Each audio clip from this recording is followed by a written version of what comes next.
que os preços estão subindo aí nas prateleiras, nas bombas, todo mundo já sabe disso. O problema é o seguinte, o que a gente precisa saber? Esses preços vão continuar subindo? Vai haver algum momento que esses preços vão estagnar, estabilizar ou baixar? O que fazer diante de uma situação, né, de inflação generalizada? Pois é, esse é o tema do Papo Dinâmico que está começando agora.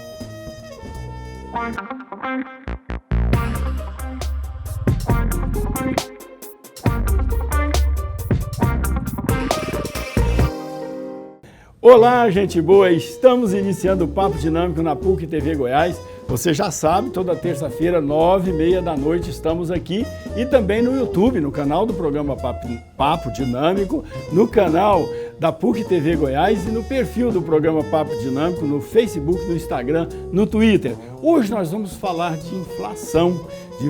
Nós vamos tratar esse tema com o economista Danilo Orcida, que está aqui conosco, já esteve conosco outra vez, né, também tratando de economia, e hoje ele aqui tratando de inflação. Obrigado, Danilo, pela presença, muito boa noite. Professor Daniel, eu que agradeço, é uma satisfação reencontrá-lo, né?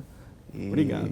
Desejo aí um excelente debate sobre um tema que é, de fato, pesado, né? Muitas vezes não é um tema, digamos que tão tragável, por se tratar de aumentos de preços, aumentos de custos para as famílias, por que não para as empresas, mas acredito que podemos sim ter um debate produtivo sobre esse assunto. Com certeza, vamos ver se a gente ajuda aí as nossas famílias, telespectadoras do Papo Dinâmico, a se orientar nesse momento, um novo momento da economia, né, no Brasil. Afinal de contas, o que é uma inflação, Danilo? Olha, a inflação nada mais em simples palavras, nada mais é do que o aumento generalizado de preços. Porque só o aumento de preço em si não é necessariamente a inflação, né? Porque... É fato. A inflação é um indicador. Nós temos um indicador que mensura mês a mês a variação de preços da cesta de consumo básico do cidadão médio. Então temos lá dentro dessa categoria de produtos, itens do ramo da alimentação, vestuário, transporte. E mês a mês mensuramos estes custos, né, estes valores, e verificamos, através de um indicador médio, de um índice médio, como foi a variação desta cesta de produtos e serviços.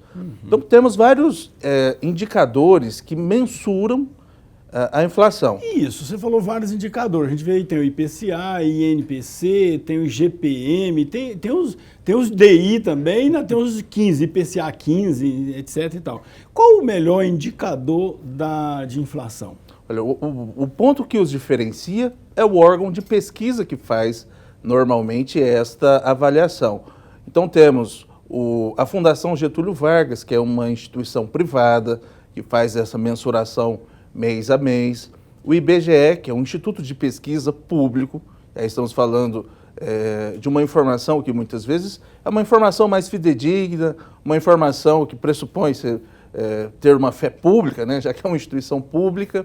Então, o que vai mudar é a instituição que realiza esta avaliação.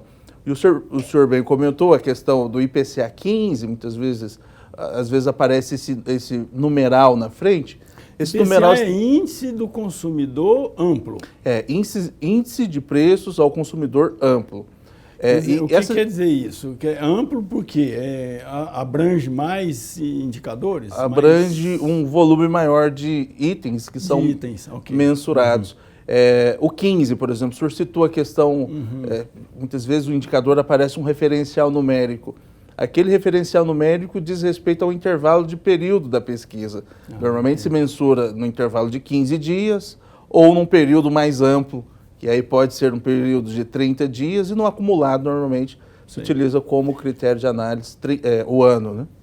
Então tá, o IPCA, então, que é o mais usado aí para medir a inflação, ele é um indicador de quem? Do IBGE ou da Fundação Getúlio Vargas? Olha, o IPCA, salvo engano, é a Fundação Getúlio Vargas que faz este cômputo. E o GPM, que é da Fundação, não? Agora me falha a memória, professor, eu confesso ao senhor que são tantos índices, mas é um índice muito utilizado no aspecto da avaliação, quando falamos do consumidor Mas é o básico. IPCA o principal índice de medição da inflação? um dos principais, o IPCA e o INPC do IBGE, que são os principais indicadores, porque pegam uma cesta de consumo que refletem a realidade os média. sindicatos negociam com base no INPC, que é o Índice Nacional de Preço ao Consumidor. Por que essa preferência por esse índice? Se a gente olha assim, a história dos dois índices, eles são muito parecidos, né? Não há muita diferença entre INPC e IPCA. Mas por que faz a opção por um e não por outro? Eu vejo que alguns índices refletem melhor algumas realidades de alguns setores, como, por exemplo, o IGPM. Ele reflete melhor a realidade do setor imobiliário. Por isso que é muito utilizado nos contratos de locação, nos contratos de compra e venda de imóveis, porque reflete e mensura dentro daquele padrão que é pesquisado, itens que estão relacionados ao custo da construção civil. Okay. Então, a diferença dos indicadores estão relacionadas aos setores, mas é interessante notar que todos tentam pegar ali as despesas médias, né, de um cidadão médio, de modo a tentar mensurar o que variou em relação a essa cesta de consumo. O IGPM virou bicho ultimamente aí, né? Teve um momento aí que estava quase 40% nos últimos 12 meses. Virou um problema, porque ele geralmente é utilizado para reajuste de aluguéis e o pessoal ficou bem doido aí com um percentual assim. Por que acontece assim? Porque não deixa de ser uma distorção, ou os preços realmente chegaram a subir 40%. Se bem que chegar, né? O combustível mesmo passou de 50%, né? Nós tivemos um cenário de desarranjo na economia, né? Em razão até mesmo de todo esse cenário pandêmico. Então, alguns setores de fato sofreram mais, outros sofreram menos. E eu vejo que talvez o setor da construção civil tenha experimentado, em especial quando nós tivemos aquelas políticas de fechamento, lockdown, que foi diferente, né? Sim, sim. Alguns setores foram autorizados, outros não. Então eu vejo que o sofrimento desses setores econômicos foram distintos também. Sim. Por consequência, isso reflete nos índices. Pois é, mas qual é a sua leitura que você faz hoje? Os preços já estão suficientemente altos, vão continuar aumentando, ou há possibilidade de haver uma reversão e os preços baixarem? Olha, falando em inflação no Brasil, primeiro é importante notar que a inflação ela é política de Estado, né? Nós temos a definição, as metas de inflação que são definidas como metas de governo, em especial no ano de 2021 nós tivemos uma meta de 4,5%. Isso no início do ano, essa foi a meta estabelecida pelo Banco Central. E hoje já se fala numa possibilidade do fechamento do ano com uma inflação próxima a 8%, o dobro da meta estimada. Chegou a quase 10% nos últimos 12 meses agora, né? No último mês, né?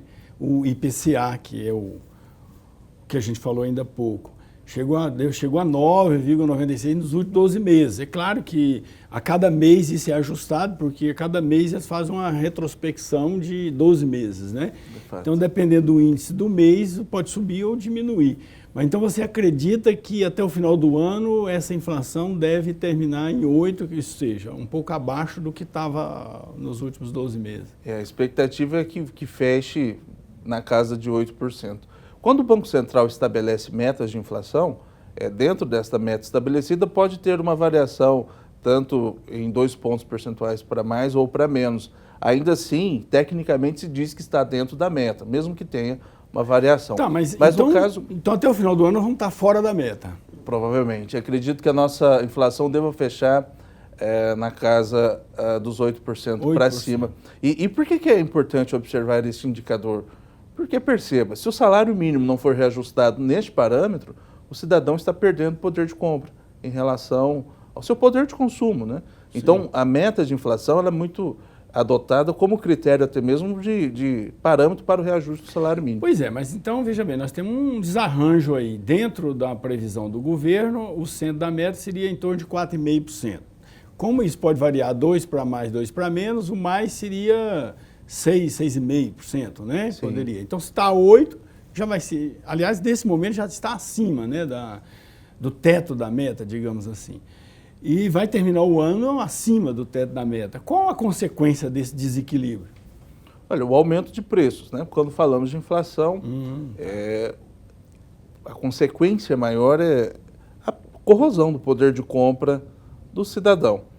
Uma vez que o dinheiro ele começa a perder poder de compra. Eu vejo que esse é o principal aspecto que precisa ser avaliado. E, por consequência, no ano seguinte... Ok.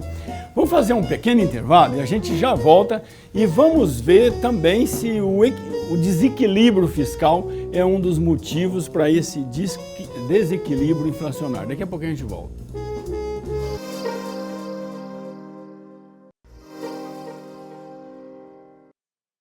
De volta com o Papo Dinâmico na PUC TV Goiás, toda terça-feira, 9h30 da noite, e lá no canal do programa Papo Dinâmico no YouTube e também no canal da PUC TV Goiás. E você pode nos acompanhar pelas redes sociais, no Twitter, Instagram, Facebook, sempre no perfil do programa Papo Dinâmico. Lá você pode curtir o nosso programa, mandar mensagem aqui, né, para que a gente possa ler de repente, ou então sugerir temas. Você pode sugerir temas para debater aqui, sugerir nomes de convidados, ou você mesmo, de repente, participar aqui com a gente, tá bom?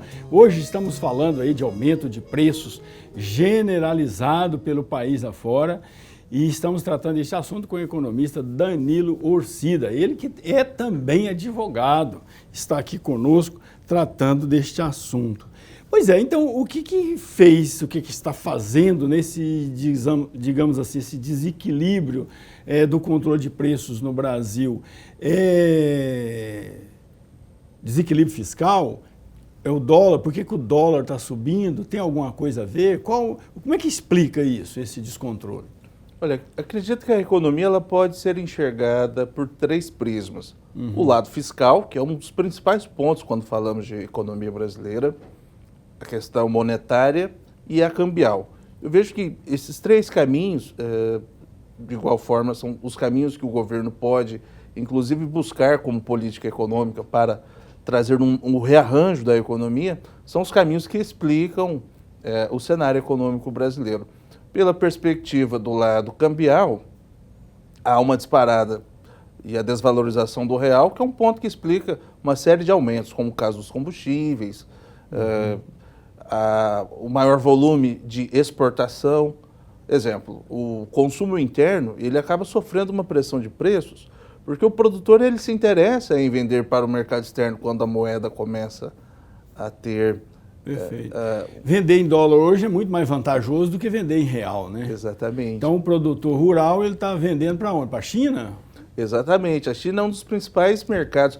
A questão do arroz, que foi um ponto fora da curva quando falamos de inflação. O arroz brasileiro ele passou a ter um novo destino. O México, que até então não era um destino de exportação. E com esse novo destino de exportação do arroz brasileiro, por consequência, tendo uma grande demanda, quando tivemos as políticas de lockdown, as pessoas buscaram estocamento de alimentos, houve uma sazonalidade até mesmo no consumo. Mas arroz a gente não precisava comer, né? A gente não precisa comer arroz, não precisa comer soja. Mas por que todos os outros preços aumentam? A alface aumenta, o tomate... Nós exportamos também alface, tomate, esses negócios todos aí? Olha, quando falamos de itens do grupo de alimentação, eu vejo que a principal causa também da variação de preços, ela está muito associada à questão do período de safra e entre safra. É uma questão também que explica a sazonalidade de preço. Outra coisa, pé de galinha, carcaça de frango, isso também está aumentando de preço, porque nós exportamos isso também. E interessante que sim, a China é um dos maiores importadores desses miúdos, né, de frango, porque faz parte do consumo daquela cultura e, de fato, tem um grande mercado em relação... Agora, por que não os combustíveis estão aumentando no mundo inteiro? Não é só aqui no Brasil, mas a gente vê notícias aí que na Europa os preços também estão subindo. Por que está acontecendo isso fora do Brasil? Porque aqui nós temos uma série de problemas domésticos que nos permite fazer essa análise. Exportação para quem compra em dólar, tem problemas políticos que o pessoal atribui também, falta de controle fiscal, essas coisas todas. Mas fora do Brasil também está havendo um aumento de preços na parte de combustíveis, principalmente, né? Por que isso está acontecendo assim? São os produtores de petróleo, eles têm controle sobre os preços no mundo? Eu acredito que o setor dos combustíveis tem a questão cambial como um dos principais aspectos que influi. que influencia nesta variação de preços, né? É uma questão, é um grande fator de explicação.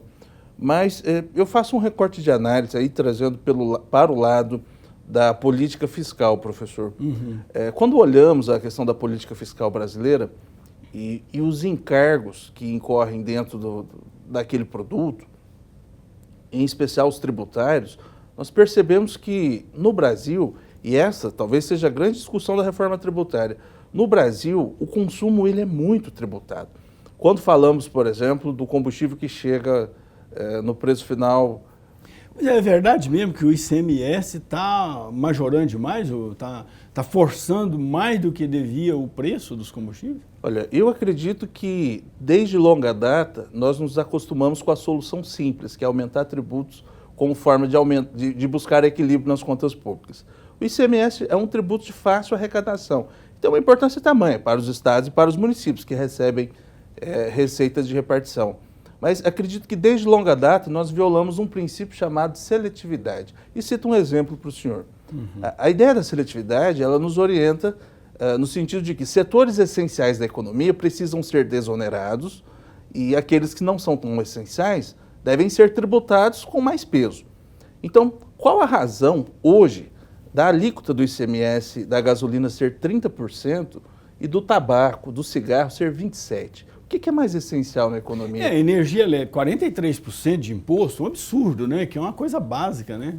A alíquota do, salvo engano, é 28% só de ICMS. Aí somado PIS, COFINS, somado a contribuição sobre iluminação pública, denominada COSIP, que é de competência dos municípios, no somatório de toda essa carga tributária, isso representa quase que a metade daquela conta, né, que é paga, claro, pelo consumidor final. Bom, eu vejo que a tributação em cima do consumo, ela é muito pesada. Isso precisa ser rediscutido. E, em especial, na reforma tributária, que acabou ficando engavetada nos últimos anos. Estava na pauta política, acabou adormecendo, e nos últimos 2 anos essa matéria não avançou tanto, né, dentro do debate legislativo. Mas talvez seja um caminho, uma reforma estruturante profunda, em especial no aspecto da tributação de setores essenciais para a economia, como é o caso da alimentação, os itens da cesta básica, por que não desonerar esse serviço, este setor? Combustíveis. Os combustíveis os combustíveis representam um produto de extrema importância, não só para as famílias que precisam do transporte no dia a dia, como para as empresas que têm nos combustíveis um custo fixo, né, na sua logística, tanto de escoamento de produção. Então, eu acredito que um caminho passa pela ideia da desoneração tributária de setores que são essenciais na economia, que no Brasil, de fato, são muito tributados. Sim. Bom, a inflação está chegando aí, beirou os 10% agora, recentemente.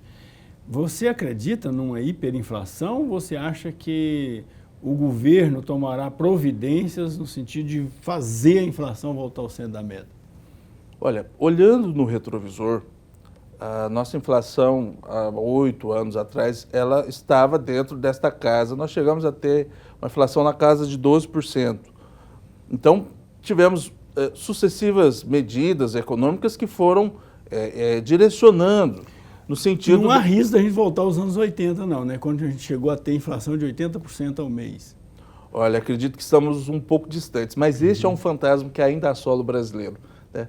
Acredito que este cenário da hiperinflação ainda está na memória muito recente, né? Em especial da geração que viveu esse cenário de ter que comprar um produto, comprava no início do dia, no final do dia, pelo que ouço, nessa época eu era ainda criança, mas nós tínhamos uma sazonalidade de preço que era tamanha, né?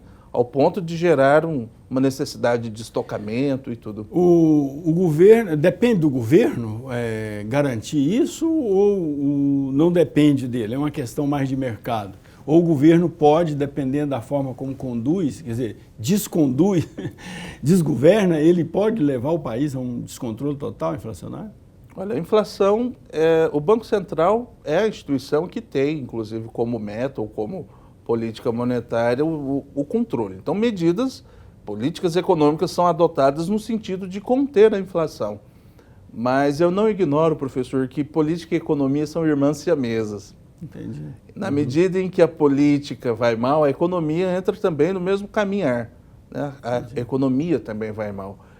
Então, eu acredito que o papel do governo, eu costumo dizer assim, falando de uma forma simples, o papel do governo é não atrapalhar a vida do cidadão, do empresário. Entendi. Não fazendo isso, eu acredito que a economia começa... Pois é, a gente vê aí que o Banco Central, ele está tomando providência no sentido de aumentar a taxa básica de juros, né? Já aumentou bastante nas duas últimas reuniões do Copom e promete aumentar ainda mais até o final do ano como forma de fazer a inflação voltar, né? Mesmo tomando essas medidas nos 2 últimos meses, a gente viu que a inflação subiu. Então, no próximo bloco, nós vamos tocar nesse assunto aqui, ver qual a opinião do economista Danilo Orcida, né, sobre essas medidas, se elas são suficientes para, né, conter a inflação, fazer ela retornar ao centro da meta, ou se outros fatores podem complicar essa tentativa do Banco Central.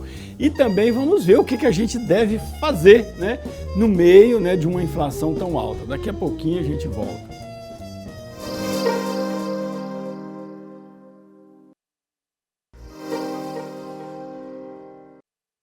De volta com o Papo Dinâmico na PUC TV Goiás. Estamos falando hoje sobre inflação, sobre aumento de preços, com o Danilo Orcida, economista e advogado. Então, Danilo, essa tentativa aí do Banco Central, a gente está vendo, já tem duas reuniões, geralmente se reúnem a cada 2 meses, se não me engano, a cada mês, mas eles se reuniram já, nas 2 últimas vezes que reuniram, aumentaram a taxa básica de juros em 1 ponto percentual. Hoje, se não me engano, está em torno de 6,25%, a chamada Selic, né, que é a taxa básica de juros. E o objetivo de aumentar a taxa básica de juros é conter o consumo e, com isso, abaixar os preços. Só que os preços não abaixaram, pelo contrário, estão subindo, continuam subindo.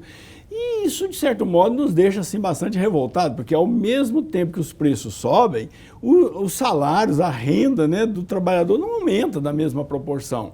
Claro que fica aí um passivo, né, para as empresas aumentarem e tal, mas isso não ocorre na mesma velocidade nem no mesmo tamanho, né? Isso vai ser suficiente, essas medidas aí do Banco Central, ou o governo precisaria tomar outras providências para, enfim, conter essa alta de preços?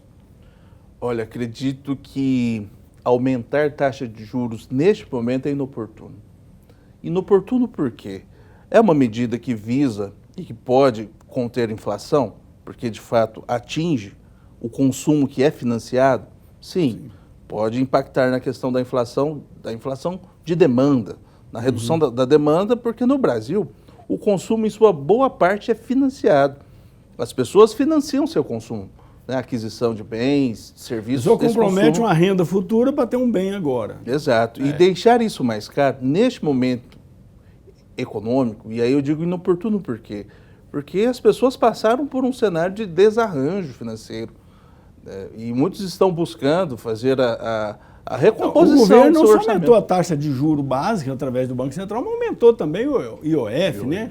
Num total contrassenso, né? Exato, e somando todos esses encargos, se somados, hoje o consumo ficou de fato mais caro. Por exemplo, financiar um veículo, se somar o IOF, que foi aumentado, tudo bem, a finalidade deste aumento de arrecadação do IOF tem uma finalidade que é custear o Auxílio Brasil, sim, que é uma política social, buscou-se aí, portanto, no aumento da tributação, fazer caixa para um compromisso de assistência social do governo, mas é preciso enxergar as consequências também. Eu vejo que o lado negativo do aumento da taxa de juros e do aumento do IOF, como é o caso em questão, vai atingir em especial o cidadão que precisa do crédito. Neste momento, para refinanciar as suas dívidas, refinanciar as dívidas ficou mais caro. Do crédito para financiar o seu consumo. Então, neste sentido, acredito que é inoportuno neste contexto. Sabe-se que, quando se fala do IOF, este aumento do IOF ele foi estabelecido dentro de um lapso temporal, até 31 de dezembro. Até o final do ano, isso. A partir do próximo ano, a fonte principal que vai financiar este auxílio é o imposto de renda de pessoas jurídicas. Então, de certo modo, acredito que talvez seja uma fonte mais interessante de ser tributada, porque parte-se do pressuposto que existe uma capacidade contributiva maior por parte das empresas do que das pessoas físicas, que são as maiores contribuintes no imposto de operação financeira. Até essa reforma, mini reforma tributária, é que os empresários não pagavam a distribuição de dividendos, né? Não pagavam imposto, né? Distribuía os dividendos, isto é, a empresa rendia lá os seus lucros e na hora de distribuir os lucros, o lucro era distribuído sem cobrança de imposto. Agora que passaram a tributar, mas mesmo uma taxa bem baixa, não sei, se não me engano, de 15%, 20% sobre a distribuição de lucro, né? E eu acredito que o nosso sistema tributário já passou de hora, né, de ser, de retomar a pauta. Nosso sistema foi desenhado em 1966, já não reflete a realidade econômica das novas formas de relações econômicas que surgiram. Entendi. Existem vácuos de tributação. E eu vou citar, falando em vácuos de tributação, só uma questão aqui rápida, professor. Perceba que se os municípios não instituírem os impostos de sua competência, eles estarão taxados de um ato de responsabilidade fiscal. Sim. Se os estados também não instituírem os impostos de sua competência, à luz da lei de responsabilidade fiscal, eles ficam impedidos de receber como penalidade transferências da União. Sim. Agora, a União não instituiu o denominado imposto sobre grandes fortunas, tem competência para tanto, e não instituiu, em tese, um tributo que poderia tributar a renda e abrir margem, inclusive, para desonerar a tributação que incide sobre o consumo. E nesse sentido, eu vejo que, para a União, ainda que se interprete que o não exercício dessa competência tributária seja um ato de responsabilidade fiscal, porque a lei de responsabilidade fiscal diz que não exercer as competências constitucionais da tributação, que a Constituição trouxe como possibilidade de tributação, é ato de responsabilidade fiscal. Tá. Então, mas vamos voltar sobre a inflação aqui. Os preços aí no supermercado, nas lojas, nas feiras estão astronômicos. Tem os indicadores, o IPCA, que nós já falamos aqui, que mede os índices de inflação. Mas, na maioria das vezes, o cidadão que usa sua renda, seu salário, principalmente para comprar comida, coisas básicas para casa, ele sente uma inflação muito maior do que essa. Existe isso mesmo ou é apenas uma sensação psicológica? Mas existe mesmo a possibilidade do IPCA estar mostrando lá 9,9% de inflação e a inflação na prática da cesta básica, por exemplo, ser 20%, 30%? Existe essa possibilidade? Essa possibilidade é um fato. Porque, perceba, o índice de inflação, ele é uma média de variação de preços de uma gama ampla de produtos. E ele é nacional também, né? Pode ser variar de uma cidade para outra. Goiânia pode ter uma inflação muito maior do que tem em São Paulo, Rio de Janeiro, etc. É uma média, né? De uma fato. média, né? Imagina, então se o vestuário a variação foi 0,01%, a variação do arroz pode ter sido 40%. Então, o grande ponto é, itens que são essenciais, de fato tiveram um aumento muito grande. Quer dizer, como uma pessoa que só compra comida para casa e outro que compra comida, compra passagem, compra viagens, sei lá, compra lazer, essa pessoa, de repente, a inflação está refletindo a realidade dele porque ele tem um espectro muito mais amplo de consumo. E o outro que a renda só dá para comer, de repente ele está pagando mais porque justamente o item alimentação está tendo um reajuste maior. Como, aliás, a gente viu aí recentemente tomate subindo 30%, batata, né, os produtos de hortifruti granjeiro tendo um reajuste muito maior do que a inflação medida, né? É fato. E é esse o grande ponto. Eu acredito que setores que são essenciais precisam de uma atenção especial. Mas o que o cidadão, então, tem que fazer? O trabalhador tem que fazer para conviver numa situação, para ele não se sucumbir. De repente, hoje mesmo, esses dias mesmo, eu estava vendo aí uma reportagem dizendo que o gás de cozinha está valendo mais de 10% do salário mínimo. Então, a pessoa que ganha salário mínimo, 10% já vai em gás, né? Tem gente que, inclusive, estava deixando de comprar gás e fazendo fogão de lenha, né? Outro foi usar álcool, né, e acabou se queimando todo e tal. Então, mas certamente não são essas as soluções para o cidadão. O que o cidadão que ganha tão pouco consegue driblar essa situação e sobreviver? Olha, acredito que os Eu estou caminhos... perguntando isso porque o presidente da República recentemente sugeriu tomar banho na água fria e outra coisa que ele falou lá também, que esqueci agora. Eu também não me recordo. Ele falou assim, sugeriu, toma banho na água fria, porque a energia elétrica estava subindo muito, né? Toma banho na água fria e sobre a alimentação ele falou comer alguma coisa lá, não comer carne, né? Mas certamente não é esse uma solução adequada, principalmente vindo de um presidente da República, né? Os caminhos que restam, em especial num supermercado, é a substituição de produtos, né, por uma proteína por outra. Teve gente que substituiu, por exemplo, o fígado do gado, da galinha, pelo pé da galinha. Mas o pé da galinha subiu também de preço. Então, a pesquisa de preços para estar acompanhando, perfeito. Numa tentativa de manter o mesmo padrão de consumo, a substituição, a preferência... E trabalhar conteúdo. mais, arrumar outro emprego também. São caminhos que talvez levam a economia, talvez a pesquisa de preços e, por que não, a substituição de... Pechinchar também, dependendo da situação, a pessoa pode pichar, mas é difícil pechinchar numa feira, né? Na feira, muitos buscam aquela xepa, né? Aquele momento final. O momento final, que já está no queima, de repente conseguir comprar, um preço melhor. Mas dar sempre preferência ao conteúdo e não à marca também. Isso é muito comum em supermercados, nós compramos a marca. Então é sempre estar atento ao conteúdo. Às vezes o conteúdo é o mesmo, porém não carrega aquela marca tão conhecida, tem a mesma qualidade e você pode conseguir o melhor preço. Pôr mais água no feijão também, economiza um pouco, né? E trocar os alimentos, né? Realmente, ao invés de comprar uma picanha, compra uma asa de frango. Se bem que a asa de frango está cara também. Está difícil, realmente. Hoje em dia está difícil, até aquela frase eu acho que deveria sair aí, né? Se beber, não dirija, né? Porque, na verdade, se o cara bebe, não vai ter gasolina para dirigir, né? E se dirige, não vai ter nada mais dinheiro para beber. Mas, tá, tudo bem, nós estamos falando de quem tem uma renda, né, que praticamente é comprometida com coisas básicas, com consumo básico. Mas tem as pessoas também que, às vezes, têm dinheiro aplicado, né? Então, eu queria saber a sua opinião sobre isso. Num processo inflacionário tão alto, o que fazer para manter, né, o poder aquisitivo do dinheiro que eventualmente você tem na poupança ou no CDB em alguma aplicação. Daqui a pouquinho a gente volta.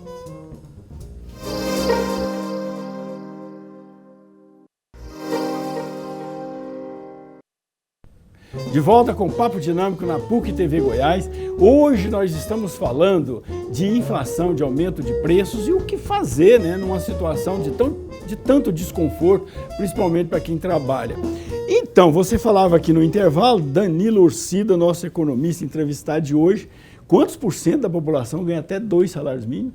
Algo próximo a 60% das famílias brasileiras estão dentro dessa faixa. Nós estamos falando de mais de 120 milhões de brasileiros que estão dentro dessa faixa de até 2 salários mínimos. Como renda formal. E aí o brasileiro faz das tripas coração, né? Só se for um cara muito assim seguro para ter algum dinheirinho para investir, né? Para deixar na poupança, por exemplo. E há uma estimativa muito interessante de um instituto de pesquisa conhecido, que é o DIEESE. O DIEESE, ele lista o salário mínimo ideal, enquanto pesquisa de preço, o que seria o salário ideal para a gama de produtos. O que seria hoje um salário mínimo ideal? Qual o valor? O salário mínimo ideal hoje seria, salvo engano, R$ 5.500, que seria o salário suficiente para custear o que nós chamamos de mínimo existencial, que foi a essência do conceito traçado na Constituição. Porque a Constituição traz que o salário mínimo ele tem por finalidade atender as despesas, né, de saúde, educação, lazer, alimentação, vestuário. Vestuário, enfim, hoje habitação. Acredito que o salário mínimo não seja suficiente muitas vezes para habitação. Com certeza não. Então, esse pessoal que ganha até 2 salários mínimos, nós estamos falando de aproximadamente 130 milhões de brasileiros, esse pessoal, nós no bloco anterior ensaiamos aqui de forma irônica e tal, mas o certo é que eles estão com maior dificuldade, né, para sobreviver numa hiperinflação. Você já falava de indo no supermercado e escolher marcas menos atrativas, né, marcas menos procuradas, né, para tentar comprar mais barato e tal. Mas isso pode não ser suficiente também, né? E uma coisa interessante que acho que começa a acontecer nos supermercados é a redução do tamanho das embalagens para manter-se preços. Muitas empresas Até então vendiam lá 1 quilo de sabão em pó. A embalagem reduziu para 900 gramas. Era 1 litro de óleo. Agora já não é 1 litro, tem 10 ml ali a menos, né? Se observarmos, esse movimento está acontecendo por parte das próprias indústrias, que estão reduzindo quantidades, reduzindo as suas embalagens para manter o preço. Na verdade, o consumidor está comprando menos. Em verdade, na prática, o consumidor está consumindo, está comprando uma menor quantidade. Tá, então a alternativa é escolher marcas diferentes, mais baratas e comprar. Outra coisa é mudar mesmo produto. Se a pessoa comia um tipo de produto mais caro, escolhe um mais barato com o mesmo poder nutricional. Outra solução é fazer bico, como a gente sugeriu ironicamente, mas fazer bico mesmo, conseguir fazer outras coisas, né? Eu vejo que o brasileiro ele busca uma forma alternativa, às vezes, de obter uma renda extra, uma renda complementar, é o que nós chamamos de bico, né? Ganhou esse nome no senso comum. O governo criou um crediário aí na Caixa Econômica, que a pessoa pode pegar um empréstimo de 300 a R$1.000. Isso é solução? Olha, empréstimo é endividamento. E num cenário em que se tem aumento de encargos, em especial de juros, nós estamos falando de encargos que incorrem sobre os encargos moratórios. Numa hipótese de inadimplência, diante de uma alta taxa de juros, esse encargo pode transformar uma pequena dívida numa dívida impagável. É mais um inconveniente que o governo cria. Eu vejo que é uma forma de gerar uma possibilidade de acesso a um financiamento, a uma forma de se financiar ou refinanciar o consumo. Mas é importante lembrar que dívida não é renda. Né? Sim, então é uma solução mais para os bancos do que para o povo, eu acho. Porque se o cara vai comprar crédito, ele vai estar remunerando o banco, e não ele se remunerando. Pelo contrário, ele está se comprometendo ainda mais. Né? É verdade. E muitos usam, às vezes, o cheque especial como se fosse um acréscimo de renda, depois se vê numa condição de superendividamento, porque a taxa de juros da operação, por exemplo, é uma taxa impagável. Agora, cartão de crédito existe também. Possibilidade também das pessoas que estão nessa situação, nós estamos falando de 135 milhões de brasileiros, essas pessoas poderiam reagir também politicamente, né? É um caminho também. Né? Professor, eu vejo que o caminho viável para o Brasil é nós repensarmos, em especial, a política fiscal brasileira. A nossa política fiscal, hoje, ela engessa a economia. Nós temos um tributo uma tributação muito alta sobre o consumo. É preciso redesenhar caminhos de tributação que alcancem mais a renda, a capacidade econômica do contribuinte. Eu vou citar alguns exemplos aqui de uma forma bem en passant, bem rápida. Exemplo, qual a razão de não se tributar pela via do IPVA embarcações de luxo, helicópteros, aeronaves e tributar um veículo de baixa potência? É um absurdo. Meu carro eu paguei 67% de imposto. Absurdo. Eu fiquei assim, entre o imposto federal e estadual somando junto, dava 67%. Falei, uai, que isso? Paguei mais imposto do que o carro mesmo. Nas legislações estaduais, na sua maioria, prevê a possibilidade da tributação de aeronaves e de embarcações, mas por uma questão jurídica, até foi um entendimento firmado por um tribunal superior no Brasil, compreendeu-se que não poderia tributar.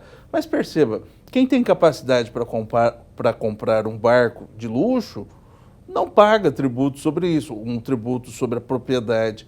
Agora, quem compra uma motocicleta de baixa potência para o exercício das atividades do dia a dia, paga tributo. O ICMS sobre os combustíveis, que é uma questão que ganhou muita evidência por conta da alta dos combustíveis.